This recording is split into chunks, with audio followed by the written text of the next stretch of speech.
I was never close to my father. Not really. Not in the way that daughters are supposed to be. But I never thought he'd erase me completely. Growing up, my father, Rick, was the kind of man who treated fatherhood like an obligation rather than a privilege. He provided, sure, paid the bills, made sure there was food on the table. But love, warmth, affection? Those were things I only read about in books. When my parents divorced, I was 13. My mother and I stood in the doorway, watching him pack his bags like he was checking out of a hotel rather than leaving his family behind. "You can visit any time," he said casually, like it was a suggestion, not a promise. But he never visited me. The calls became fewer, the excuses more frequent. Work is busy, maybe next weekend. I learned not to expect him. I should have been used to the disappointment. I should have known better. But nothing prepared me for what happened the day I logged onto Facebook. It was a lazy Sunday afternoon. I had just finished cleaning my tiny apartment, one I had worked so hard for on my own, without a single bit of help from him. I stretched out on my couch, scrolling through my phone, mindlessly liking pictures of acquaintances, until there it was. A photo. A wedding photo. His wedding photo. Rick, standing beside a woman I had never met, grinning like he had just won the lottery. Her dress was elegant, champagne-colored, the kind that screamed expensive. She held on to him like they had been together forever. And standing right next to them were two teenagers. The caption? "My new family." Feeling blessed. My breath caught in my throat. My new family? I blinked. Maybe I read it wrong. But no. There it was. Plain as day. A celebration. A wedding. A life-changing event I hadn't even known about. I clicked on the album. Dozens of pictures. The ceremony, the reception, a cake, speeches, dancing, everyone smiling. Everyone except me. Because I wasn't there. I wasn't even invited. My stomach churned, my fingers gripping the phone so tightly, my knuckles turned white. I scrolled down, faster now, as if searching for some kind of mistake, some sign that I had imagined it. But the only message I found was one from a distant cousin. "Congrats, Uncle Rick. So happy for you and your beautiful family." Beautiful family, like I had never existed. A sharp, cold rage spread through me. He had replaced me. I should have seen it coming. A few weeks ago, he had called me for the first time in months. The conversation had been strange. "Hey, kiddo," he had said, using a nickname that no longer fit. "I just wanted to let you know I'm getting married. Nothing big, just a small celebration. You know, just the two of us, just the two of them." I had swallowed down my hurt and told myself it wasn't a big deal. Maybe it was a quiet courthouse wedding. Maybe it really was small. Nothing fancy. But this wasn't small. This was planned, organized, and full of people. People who mattered to him. People who weren't me. The betrayal hit me like a punch to the gut. My own father had thrown a wedding and deliberately excluded me. But not our kids. Not his new stepchildren. No, they got front row seats. They got cake and laughter and family. I felt the tears sting, but I refused to let them fall. Not for him. Not anymore. I took a shaky breath, forcing myself to think. What now? I could ignore it. Pretend I hadn't seen it. Pretend I didn't care. But I did care. And if he thought he could replace me so easily, erase me like an old photo in a forgotten album, he was about to learn that I wasn't so easy to forget. I stared at the screen, my heart pounding. It wasn't just that he had gotten married. It was that he had chosen to erase me. There was only one way to find out why. I pressed call. The line rang once, twice, then, "Tessa?" His voice was calm, casual, like nothing had happened, like he hadn't just cut me out of his life and replaced me. "Hey, Dad," I said, keeping my tone steady. "Congratulations." There was a pause. The kind of pause that told me he hadn't expected me to know, hadn't wanted me to know. "Oh, thanks, kiddo." Kiddo. The same nickname he used when I was little, when I still thought he was the kind of dad who cared. I saw the pictures. I continued. letting the weight of my words settle. Looked like a beautiful ceremony. Must have been nice to have your whole family there. Another pause. This one longer. Tessa, I thought you said it was just the two of you. I cut in, my voice sharp now. That's what you told me, right? Small. Just you and her. It was small, he said quickly, almost defensively. Just a few close friends and her kids. Her kids. Not his kids. Not me. So her kids got to be there? Got to celebrate with you? But your actual daughter, your own blood, didn't? He exhaled loudly, a familiar sound. The sound he made when he didn't want to deal with something. Tessa, listen. I didn't think you'd want to come. I blinked. You didn't think I'd want to come? My voice shook now. Not with sadness, but with pure disbelief. Since when do you get to decide that for me? It wasn't like that, he muttered. I didn't want things to be awkward. Your mother and I. Oh, don't you dare bring Mom into this, I snapped. She has nothing to do with your decision to leave me out. That was all you. Silence. I could almost hear the gears turning in his head, searching for a way out. A way to justify the unjustifiable. I didn't mean to hurt you, he said finally, his voice softer. I've moved on, Tessa. I have a new family now. There it was.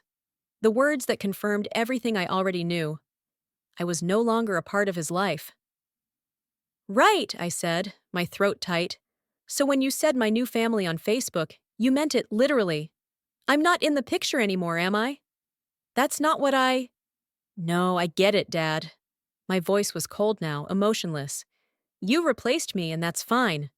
But don't expect me to act like it didn't happen. He sighed again. Tessa, I don't want to fight with you. Neither do I said. But I want you to remember this moment, because it's the last time you'll ever get to pretend that what you did was okay. Tessa? I hung up. My hands were shaking, but I felt clear-headed for the first time in years. This wasn't just about a wedding. This wasn't even about me not getting an invitation. This was about years of neglect finally catching up to him. He thought I would just accept it, that I would move on and let it go, like I had every other time he disappointed me. But not this time. This time, he was going to feel exactly what it was like to be shut out. This time, I had the power, and I knew exactly what my next move would be. I wasn't the type to seek revenge, or at least, I never thought I was. But as I sat in my apartment, staring at the wedding photos I hadn't been a part of, something inside me hardened. This wasn't just about a single betrayal. It was about years of being treated like an afterthought, like I was nothing more than a loose end from his past life. Well, he was about to learn that I wasn't so easy to forget. I took a deep breath and started typing. Congratulations on your wedding, Dad. Wishing you and your new family all the happiness in the world. Since I wasn't invited, I'll celebrate from afar, just like you always made me do growing up. Hope your stepkids appreciate the father they got since I never had one. Cheers. I hovered over the post button, my heart racing. I wasn't usually this bold, this confrontational, but something about the way he had wiped me out of his life made me feel like I had nothing left to lose. And then, post. Within seconds, notifications started rolling in. Likes, comments, shares. Then came the messages. Some were from family members who had no idea I wasn't invited. Wait, you weren't there? Tessa, is this real? Why would he do that? I thought it was just a small ceremony. He made it seem like no one was there. Others were from his side of the family, trying to justify it. Maybe it was an accident. Maybe he thought you'd be busy. Don't air family drama online. It's not a good look. And then, the notification I had been waiting for. Rick commented on your post. I clicked on it so fast I almost dropped my phone. Tessa, can we talk? Please call me. I stared at the words. Just hours ago, I had been nothing to him. Now, suddenly, I was important enough to control the damage. For the first time in my life, I had his full attention. But I wasn't finished yet. I clicked on his Facebook page and scrolled through the wedding photos again. The smiling faces. The picture-perfect moment. The family I wasn't part of. And then I saw it. A comment from his boss. "What a beautiful family, Rick. Wishing you and your kids all the best." Kids. Plural. His boss thought I was part of this, that we were a happy, blended family. That was the final straw. I replied directly under the comment. Actually, I wasn't invited to the wedding.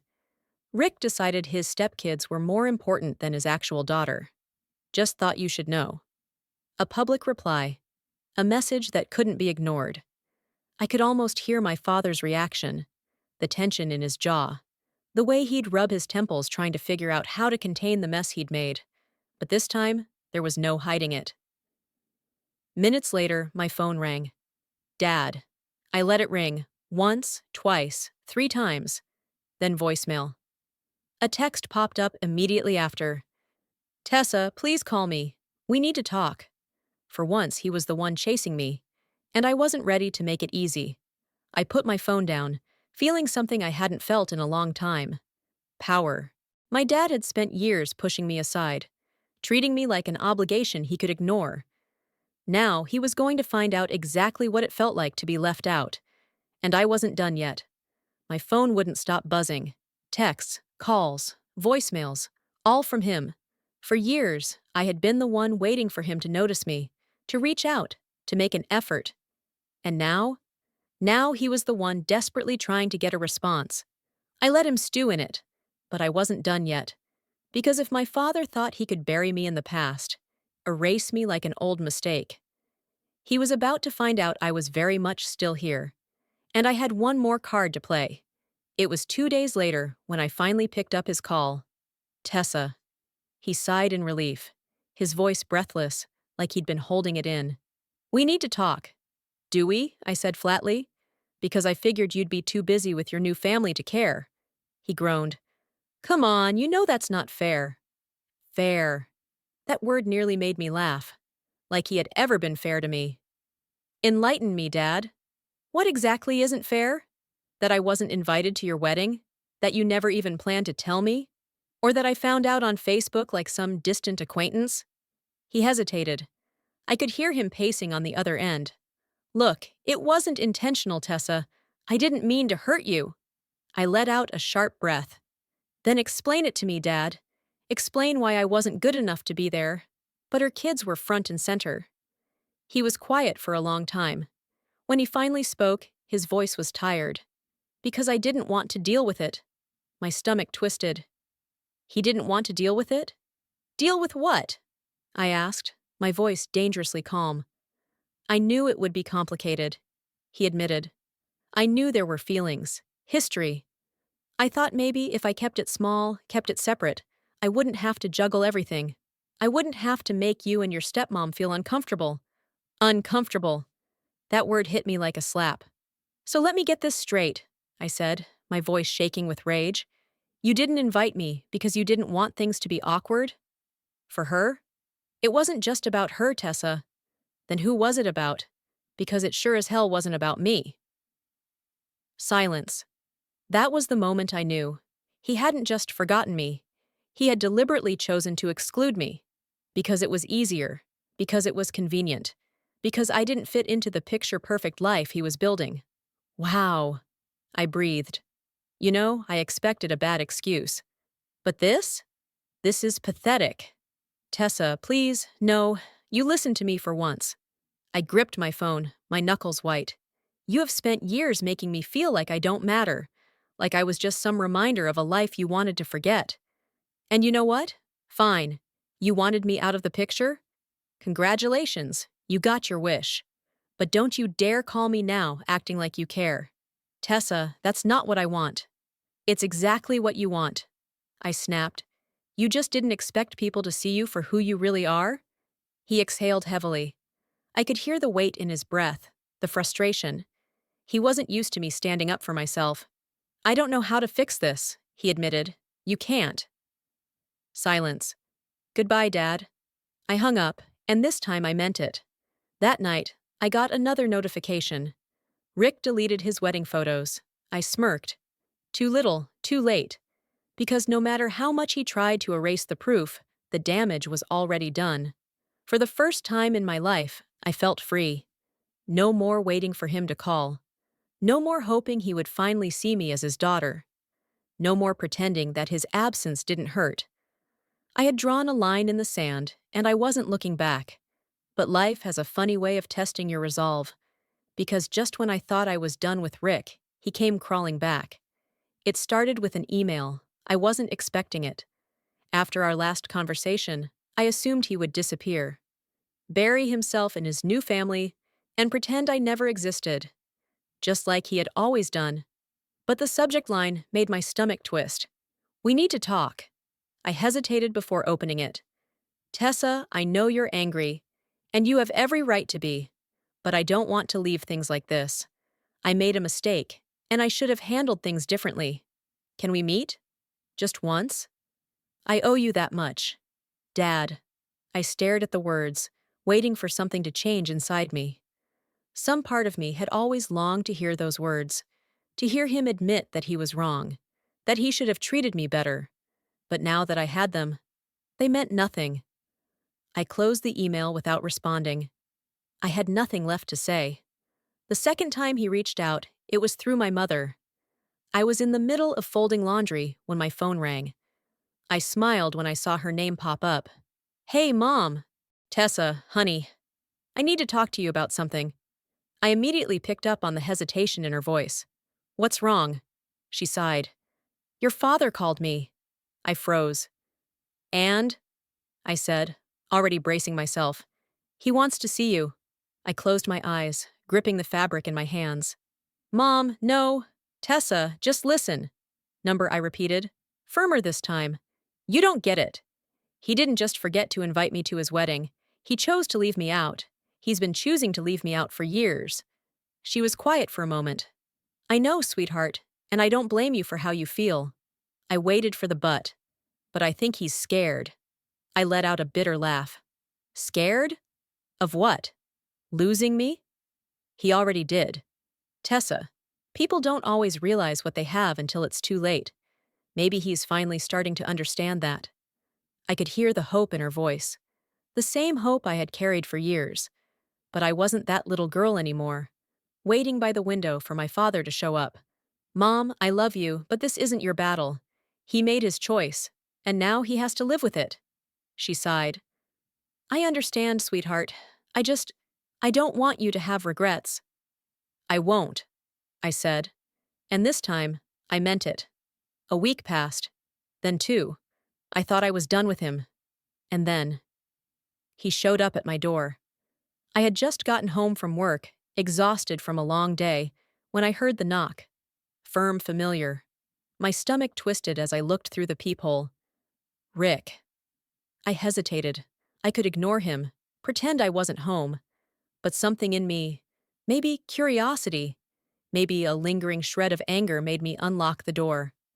I swung it open, my expression cold. "What do you want?" He looked older than I remembered.